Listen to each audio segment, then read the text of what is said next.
নমস্কার বন্ধুরা, আজ ক্রিকেট আড্ডা এবং এক বিস্ময় বালক বৈভব সূর্যবংশী।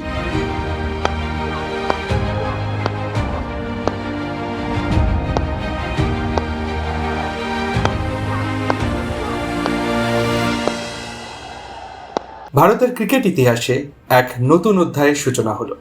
মাত্র 14 বছর 23 দিন বয়সে আইপিএলে অভিষেক করে নজির গড়লেন বিহারের তাজপুর গ্রামের কিশোর বৈভব সূর্যবংশী। 19 এপ্রিল 2025 লখনৌ সুপার জায়ান্টসের বিরুদ্ধে রাজস্থান রয়্যালসের হয়ে মাঠে নামেন তিনি, এবং সাথে সাথে তার নামের পাশে আইপিএলের ইতিহাসে সবচেয়ে কম বয়সী খেলোয়াড় এর ট্যাগটি জুড়ে গেল। প্রথম ম্যাচেই বৈভব দেখালেন তার প্রতিভার ঝলক। মাত্র 20 বলে 34 রান, যার মধ্যে ছিল 3টি ছক্কা এবং 2টি চার। তার এই আত্মবিশ্বাসী ব্যাটিং স্টাইল দর্শকদের যে মুগ্ধ করেছে তা বলার অপেক্ষা রাখে না। বৈভবের ক্রিকেট যাত্রা শুরু হয়েছিল মাত্র 5 বছর বয়সে।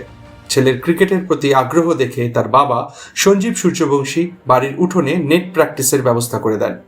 পরবর্তীতে সমস্তিপুরের একটি ক্রিকেট একাডেমিতে ভর্তি হয় বৈভব, এবং পরে পাটনার চেসাস একাডেমিতে মনীষ ওঝার তত্ত্বাবধানে প্রশিক্ষণ নেন বৈভব। 2024 সালের নভেম্বরে মাত্র 13 বছর বয়সে রাজস্থান রয়্যালস তাকে 1 কোটি 10 লক্ষ টাকা দিয়ে দলে নেয়, যা তাকে আইপিএল ইতিহাসের সবচেয়ে কম বয়সী নিলামে বিক্রি হওয়া খেলোয়াড় করে তোলে। গত বছর অস্ট্রেলিয়া অনূর্ধ্ব 19 দলের বিরুদ্ধে মাত্র 58 বলে সেঞ্চুরি করে ভারতীয় অনূর্ধ্ব 19 দলের হয়ে দ্রুততম শতকের রেকর্ড গড়েন বৈভব। এছাড়াও এশিয়া কাপের সেমিফাইনালে শ্রীলঙ্কার বিরুদ্ধে 67 রান করে দলকে ফাইনালে পৌঁছতে সাহায্য করেন তিনি। বৈভবের এই সাফল্যের পেছনে তার পিতার ত্যাগ অনস্বীকার্য। সঞ্জীব সূর্যবংশী ছেলের ক্রিকেট প্রশিক্ষণের জন্য নিজের জমি পর্যন্ত বিক্রি করে দেন। তিনি বলেন, সে এখন শুধু আমার ছেলে নয়, পুরো বিহারের গর্ব। আমরা বলি, সে শুধু বিহারের নয়, পুরো ভারতবর্ষের গর্ব। বৈভব সূর্যবংশীর এই অভিষেক কেবল একটি ম্যাচ নয়, এটি ভারতের ক্রিকেট ভবিষ্যতের একটি উজ্জ্বল সূচনা। অভিষেক ম্যাচে আউট হওয়ার পর কেঁদে ফেলেন বৈভব।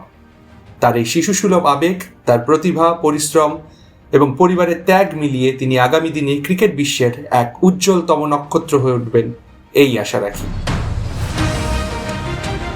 কেমন লাগলো আপনাদের এই ভিডিওটি আমাদের কমেন্ট করে অবশ্যই জানান। লাইক করতে ভুলবেন না, এবং প্লিজ প্লিজ প্লিজ আমাদের চ্যানেলটি সাবস্ক্রাইব করে দেবেন এবং বন্ধু পরিচিতদের ছড়িয়ে দেবেন। নমস্কার, দেখা হবে পরের ভিডিওয়ে।